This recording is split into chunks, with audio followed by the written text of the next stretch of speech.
이 계절 우리 사랑하는 성도들이 주님 앞에 예배드리기 위해 주의 전으로 올라왔습니다. 하나님께 드리는 이 예배 가운데 하나님 함께하여 주시고 이제 말씀을 들을 터인데 선포되어지는 말씀 앞에 우리를 내려놓게 하여 주시옵소서. 예수님 이름으로 기도하옵나이다. 아멘. 할렐루야. 우리 옆에 분들과 한번 인사했으면 좋겠어요. 옆에 분들 보고 조금 마음이 좀 그렇지만 꽃보다 아름답습니다. 한번 아니 농담처럼 하지 마시고 마음을 담아서 다시 한번 꽃보다 아름답습니다. 한번 인사했으면 좋겠습니다. 저는 우리 모든 성도들이 정말로 꽃보다 아름다운 삶을 살아갈 수 있기를 간절히 소망합니다. 지난주 총선을 통해서 제22대 국회의원 299명이 새롭게 뽑혔지요. 국회의원이라고 하는 자리가 참 무거운 자리지요. 법을 만들고 또 나라를 새롭게 하는 무한한 어떤 책임을 가지고 있는 자리가 이 국회의원의 자리지요. 그만큼 책임이 지어짐과 동시에 국회의원들에게는 우리가 상상할 수 없을 만큼 엄청난 특권도 함께 주어집니다.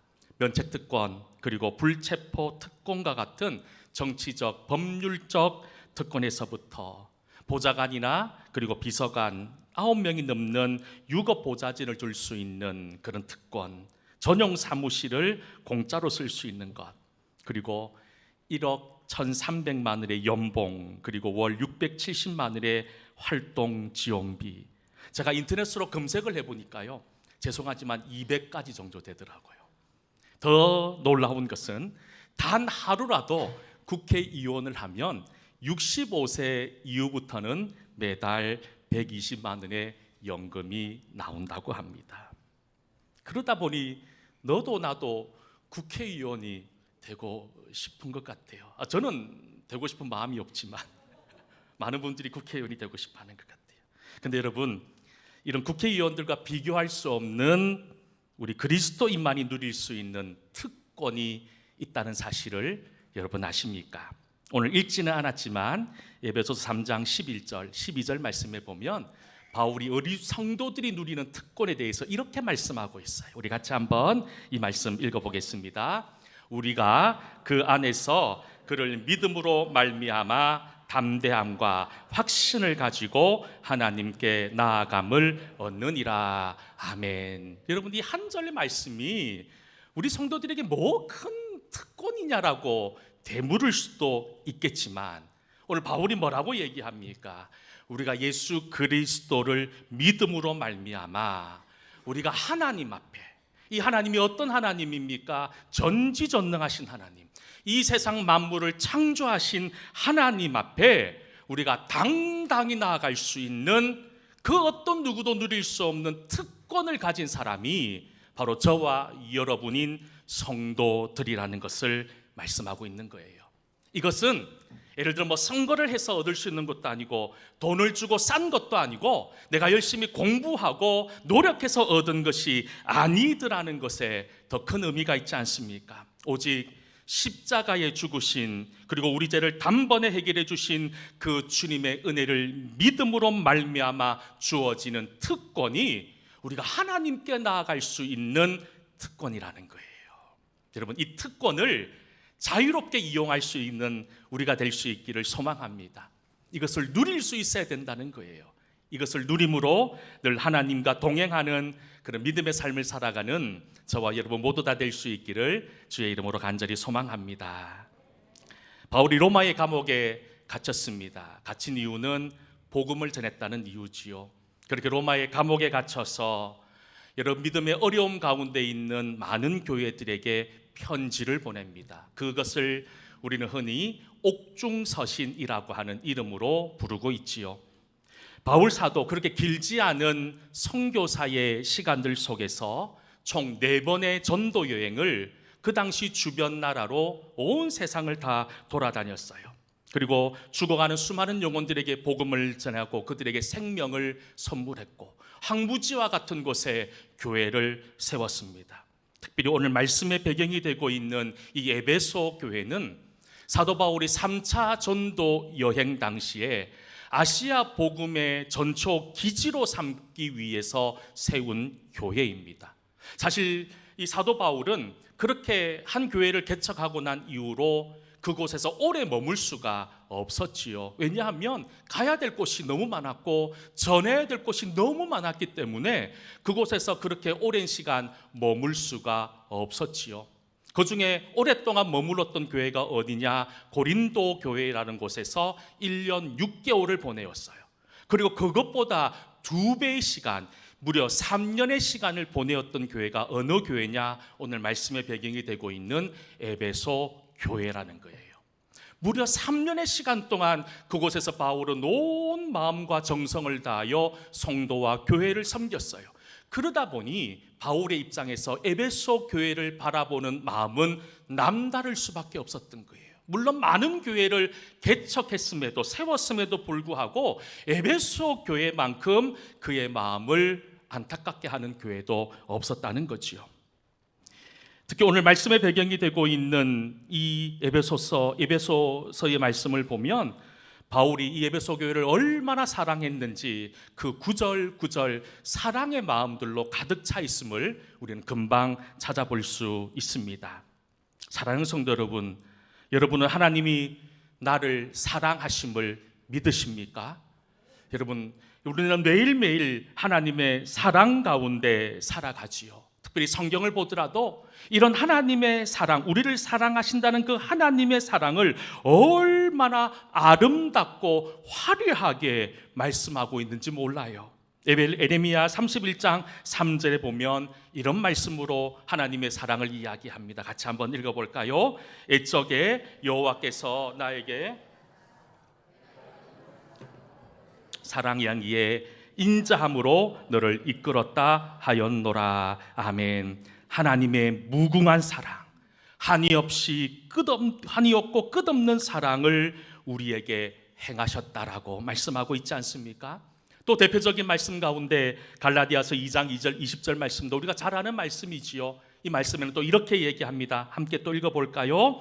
내가 그리스도와 함께 십자가에 못 박혔나니 그런즉 이제는 내가 사는 것이 아니요 오직 내 안에 그리스도께서 사시는 것이라. 이제 내가 육체 가운데 사는 것은 나를 사랑하사 나를 위하여 자기 자신을 버리신 하나님의 아들을 믿는 믿음 안에서 사는 것이라. 아멘. 여러분, 우리가 하나님 앞에 내세울 것이 뭐가 있겠습니까? 이 세상의 모든 것을 창조하신 주인 되신 하나님 앞에 내가 가진 것 자랑할 것이 하나도 없는 우리는 연약한 존재에 불과하다는 거예요. 그럼에도 불구하고 늘 하나님의 사랑, 우리를 향한 하나님의 사랑은 적자예요. 이익이 없어요. 늘 손해보는 사랑을 우리에게 주셨는데 그 적자, 그 손해보는 사랑이 어디까지 손해를 보셨느냐? 자기의 목숨까지 내어놓을 만큼 우리를 사랑하셨다는 거예요. 여러분, 그런 사랑을 우리는 받고 살아가는 존재들이에요. 근데 어떻습니까? 이런 하나님의 말할 수 없는 사랑을 받고 살아가는에도 불구하고 우리가 이 사랑을 믿고 의지할 수만 있다면 어느 순간에도 어떤 실망과 좌절의 순간 앞에 놓인다 하더라도 우리는 담대히 달려갈 수 있을 텐데, 이상하게도 우리는 하나님의 사랑을 믿는다고 하면서도 늘 걱정과 근심과 인생의 무거운 무게에 짓눌러 살 때가 얼마나 많이 있습니까? 하나님과 늘 함께 동행한다고 고백하면서도 언제나 세상 속에서 어디로 가야 할지 몰라 방황하고 살고 있는 것이 우리네 모습 아니더라는 거예요. 그럼 도대체 그 이유가 무엇일까요? 하나님은 끊임없이 우리에게 사랑한다고 말씀하셨어요.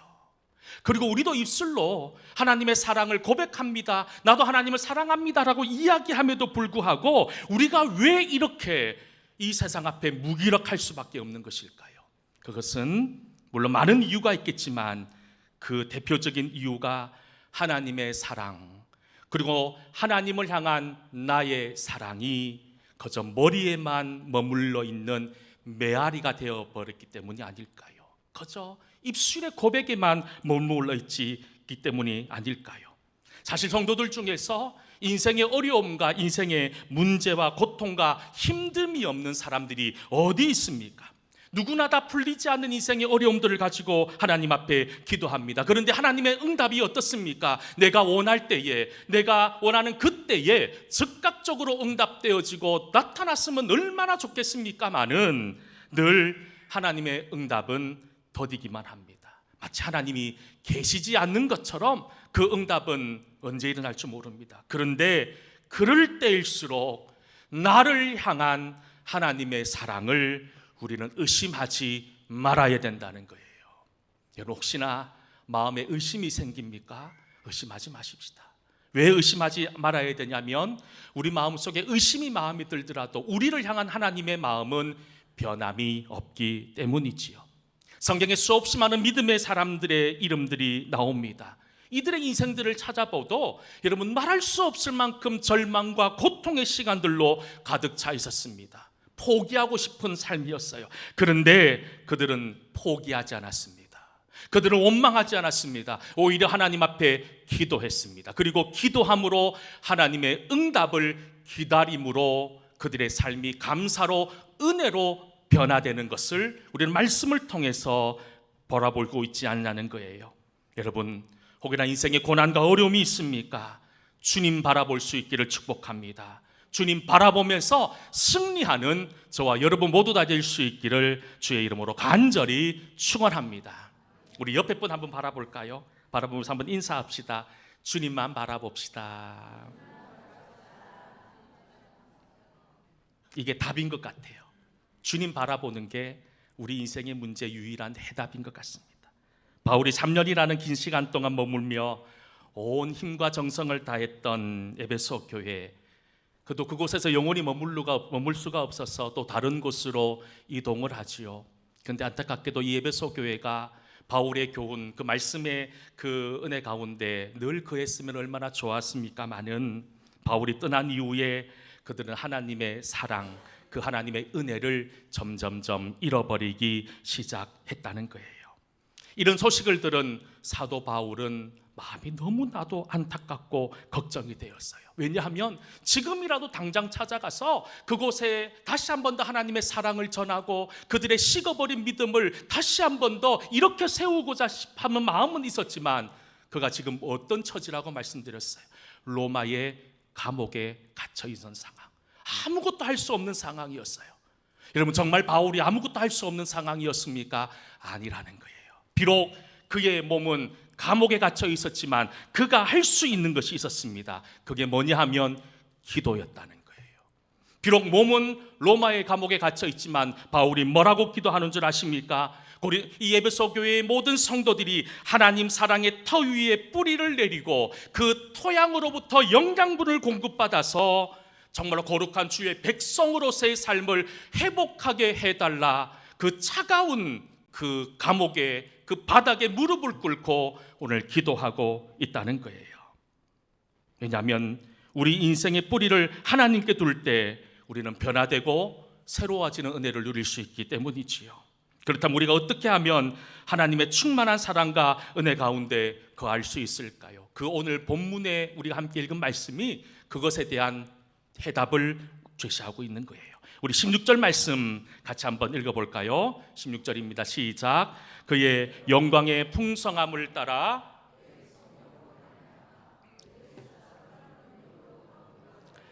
아멘.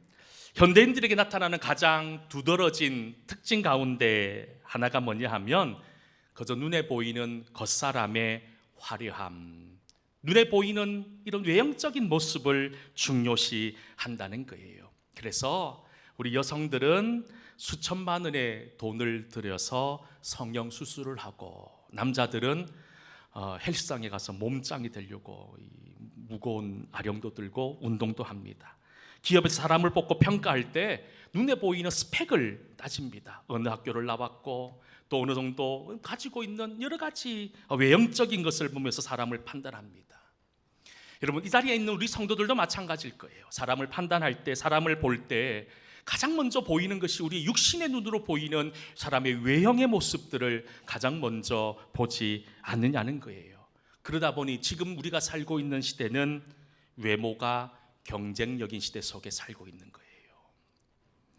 하지만 눈에 보이는 것은 오래가지 않습니다. 왜냐하면 여러분, 사람은 조금만 지나면 그 사람의 본성이 드러나고 그 본성이 여러분 그 외모를, 그 외형을 따라갈 수 없기 때문이지요. 성경에서 말하는 속사람, 오늘 바울은 우리를 향해서 속사람을 강건하게 하라고 말하고 있습니다.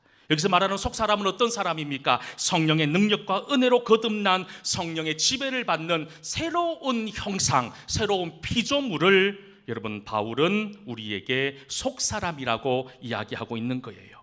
물론 육신의 건강도, 육신의 어떤 화려함도 중요합니다. 그렇지만 그것보다 더 우선되어야 되는 것이 뭐냐 하면 우리 영혼의 풍성함, 우리 영혼의 속사람이 온전해질 수 있는 그런 애씀과 노력이 있어야 된다는 거예요. 우리의 이런 애씀이 없으면 우리는 결국 상황과 환경의 지배를 받을 수밖에 없는 존재라는 거예요. 결국 죄의 유혹에 넘어갈 수밖에 없는 거예요. 모두 다 속사람이 새로워지고 싶어 할 거예요. 그런데 이것이 쉽지 않습니다. 말처럼 그렇게 쉽지 않아요. 그런데 오늘 말씀해 보면 우리가 이 속사람을 강건케 하기 위해서 어떻게 해야 되느냐? 먼저 말씀은 성경으로 우리의 속사람을, 성령으로 우리의 속사람을 강건케 하라고 말하고 있습니다. 우리의 속사람은 내가 애쓰고 노력한다고 변화되지 않는다는 거예요. 나를 변화시킬 수 있는 것은 오직 하나님밖에 없다는 거예요. 우리가 성령의 충만함을 받을 때 하나님의 성품을 닮아가는 거예요. 하나님의 눈으로 바라보는 것이고 하나님의 귀로 듣는 것이고 하나님의 입으로 말할 수 있는 거예요. 다시 한 번 더 간절히 소망합니다. 여러분들의 마음속에 성령의 충만함이 있기를 주의 이름으로 축원합니다. 그리고 우리가 속사람이 강건해지기 위해서 어떻게 해야 됩니까? 오늘 본문 17절에서 바울은 이렇게 이야기합니다. 우리 17절 말씀도 함께 읽어보겠습니다. 믿음으로 말미암아 그리스도께서 너희 마음에 계시기에, 아멘. 빨간 글씨로 제가 칠해놨어요. 믿음으로 말미암아. 여러분, 다른 방법이 없어요. 우리의 속사람이 새로워지기 위해서는 믿음이 필요하다는 거예요. 최근에 읽었던 책 중에 내 마음 그리스도의 집이라는 제목의 책이 있었어요. 그렇게 두껍지 않은 책이었는데 그 책을 읽으면서 저에게 큰 도전과 울림이 되어졌던 한 구절의 이야기가 있습니다. 그 책에서 뭐라고 얘기하냐면 우리가 늘 주님의 사람이라고 이야기하고 주님이 내 인생의 주인 되도록 살겠습니다라고 이야기하면서도 우리는 그렇지 못하다는 거예요. 그러면서 그 저자가 하는 말이 뭐냐 하면 예수님께서 내 마음에 어떤 방이든지 자유롭게 들어왔다 나갈 수 있도록 마스터키를 하나님 손에 쥐어 드려야 된다라는 구절의 이야기였습니다. 여러분, 맞잖아요. 우리도 하나님께 기도합니다. 하나님 의지한다고 얘기합니다. 그런데 마음 한편으로 어떤 생각이 있냐면 하나님, 내가 하는 사업만큼은 내가 알아서 하겠습니다. 우리 가정의 문제들도 그래요. 우리가 가정을 주님 앞에 의탁하며 기도합니다. 하지만 하나님, 우리 자녀의 문제만큼은 내가 하고 싶은 대로 하겠습니다. 그렇게 우리가 하나님을 여러분 멀어지게 만드는, 하나님을 제한할 때가 얼마나 많이 있느냐는 거예요. 이건 저만의 문제이기도 하지만 우리 모두의 문제이기도 하다는 거예요. 결국 우리가 그리스도 가운데 속사람이 강건해지기 위해서 우리 주님께서 내 마음의 주인이 되어 주셔야 된다는 거예요. 그러기 위해서 내가 하나님 앞에 마스터키를 올려드릴 수 있는 그런 은혜가 있어야 된다는 거예요. 사랑하는 성도 여러분, 그리고 계속해서 오늘 말씀해 보면 우리의 속사람이 새로워지기 위해서 어떻게 해야 되는지 17절에서 이렇게 다 말씀합니다. 우리 읽었던 말씀인데 그 뒤쪽 부분 말씀이거든요. 다시 17절 말씀 읽어보도록 하겠습니다. 말미암아 그리스도께서 너희 마음에 계시게 하시옵고 너희가 사랑 가운데서 뿌리가 박히고 터가 굳어져서, 아멘. 사랑 가운데 뿌리가 박히고 그리고 그 터가 굳어져야 된다는 거예요. 여러분, 우리 속에 그리스도의 사랑이 가득하려면 어떻게 해야 될까요? 그 사랑을 알아야 되지 않겠냐는 거예요. 그래야만 온전한 사랑, 그리고 살리는 사랑을 할 수 있는 거예요. 그 사랑이 있어야 여러분들의 가정이 살아나고 우리 교회가 살아나고 이 세상이 살아난다는 거예요. 특별히 오늘 바울은 18절과 19절 말씀에 그리스도의 사랑이 어떤 사랑인지를 이렇게 말합니다. 우리 함께 18절과 19절 말씀 읽어보도록 하겠습니다. 능히 모든 성도와 함께 지식에 넘치는 그리스도의 사랑을 알고 깨달아 하나님의 모든 충만하신 것으로 너희에게 충만하게 하시기를 구하노라. 아멘. 말씀 19절에 보면 그 너비와 길이와 높이와 깊이, 그 하나님의 사랑 네 가지를 이야기합니다. 하나님의 사랑은 넓습니다. 넓습니다. 여러분, 하나님의 사랑은 편협적이지 않아요. 나만 사랑하는 게 아니라는 거예요. 우리는 고백합니다. 하나님은 저만을 사랑하는 것 같아요. 옆에 사람도 고백하는 거예요. 하나님, 저도 하나님 저만 사랑하는 것 같아요. 여러분, 다 맞는 말이에요. 그만큼 하나님의 사랑은 넓기 때문인 거예요. 그 하나님의 넓은 사랑을 우리 스스로 제한하지 않기를 간절히 원합니다. 저 사람은 하나님 사랑 받을 자격이 없어, 저 사람은 안 돼. 여러분, 이것은 하나님의 사랑을 우리 스스로 제한하는 것에 불과하다는 거예요. 그 넓은 하나님의 사랑 가운데 모든 사람을 사랑하여 십자가를 지신 그 하나님의 은혜를 잊지 않기를 간절히 소망합니다. 그리고 하나님의 사랑은 길이가 길다고 말합니다. 그리고 여러분, 그 길이는 어떤 사랑입니까? 끝나지 않는다는 거예요. 끝나지 않는다는, 영원하다는 거예요. 사실 우리 인간의 사랑은 어떻습니까? 조금만 힘들면 돌아서는 것이 인간의 사랑이지만 하나님의 사랑은 길다는 거예요. 그 길다는 의미가 무엇입니까? 다른 말로 하면 영원하다는 거예요. 여기는 또 중요한 포인트가 있습니다. 뭐냐 하면 우리가 어떤 상황 가운데 놓이더라도, 우리가 어떤 죄를 저지르더라도 하나님 우리를 향한 사랑을 포기하지 않으시는 것이라고 덧붙여 말할 수 있는 거예요. 그리고 또 하나님의 사랑은 깊다고 이야기합니다. 하나님의 사랑이 얼마나 깊으십니까? 하나님이셨습니다. 하나님의 독생자셨어요. 그런데 인간의 가장 낮고 낮은, 그것보다도 더 낮은 자리로까지 내려오셨던 하나님의 사랑, 여러분, 그 사랑의 최대 수혜자가 바로 저이고 여러분 아닙니까? 그리고 또 성경은 말합니다. 하나님의 사랑에는 높이가 있다고 얘기합니다. 그 높이가 무엇입니까? 예수님께서 이 땅에 오셔서 십자가에 달려 죽으신 이유는 우리의 죄를 사하시고 우리를 하나님의 자녀로 천국으로 이끄시기 위해서 이 땅에 오셨다는 거예요. 오래전부터 천국은 하늘에 있다고 얘기했어요. 그래서 성경은 천국을 하늘에 있다고 표현하는 경우들이 많이 있지만, 그래서 영국은 이야기합니다. 하나님의 사랑에는 높이가 있다는 것은 천국의 은혜가 우리 속에 있음을 이야기하고 있다는 거예요. 여러분, 이 하나님의 사랑을 잃어버리지 않기를 간절히 소망합니다. 여러분, 우리나라 초기에 선교사들이 복음을 전했습니다. 유교의 문화권에 살았던 많은 사람들, 불교의 영향권 속에 살았던 사람들이 예수님을 믿고 변화되기 시작해요. 그 숫자가 그렇게 많지 않았어요. 그저 몇몇 사람들이 복음을 받아들였어요. 그런데 세상 사람들이 볼 때 저 사람들이 예수쟁이가 된 다음부터 조금씩 달라지기 시작하더라는 거예요. 좀 이상하더라는 거예요. 그 사람들이 인생의 고통 가운데서도 감사하고 기뻐하더라는 거예요.